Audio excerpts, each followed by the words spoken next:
Today we're talking about decoying, and there's some certain steps that you want to take to effectively decoy whenever you're deer hunting. So we're going to go over those steps. We're going to talk about each of those steps briefly, and that way you'll have a better idea, if you don't already, on how to properly set up a decoy.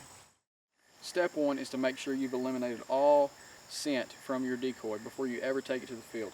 Use scent eliminating soap, something you would use on your clothes, and get rid of all scent. Once you've done that, you're going to wrap up the decoy in some kind of bag, scent-proof bag, whether it's a canvas type decoy or it's a hard decoy. Doesn't matter, whatever you got to do to get rid of that scent. The second step is to make sure that you need to use a decoy in the hunting situation you're in.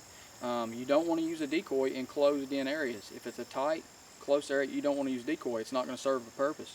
The purpose of a decoy is to draw deer from a distance. So only use deer decoy in a situation where you can draw bucks from afar. The next thing you want to make sure is that you're using the right time of year. A deer decoy is going to be most effective prior to the rut, just prior to the rut. So make sure that your hunting situation demands a decoy, or at least is suitable for the time that you're hunting. Step 3 is setting the deer decoy up. Remember, wear gloves whenever you're doing this step. You don't want to leave any scent on it. So when you're setting this up, say you're setting in your tree stand right now, looking at me and looking at the deer decoy.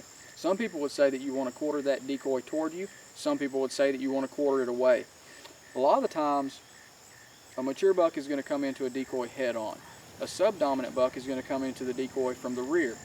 But regardless, whether they're dominant or subdominant, they're going to get downwind of that deer at some point. The only time they're not is if a buck's just really worked up and he just comes in. That's the only time.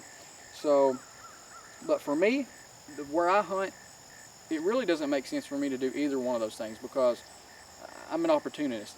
I'm not waiting for the most dominant buck. I'm waiting for a mature buck, and sometimes mature bucks aren't the most dominant. So what makes the most sense to me is setting it up exactly broadside. That way I have a broadside shot opportunity, whether it comes in from the rear or from the head.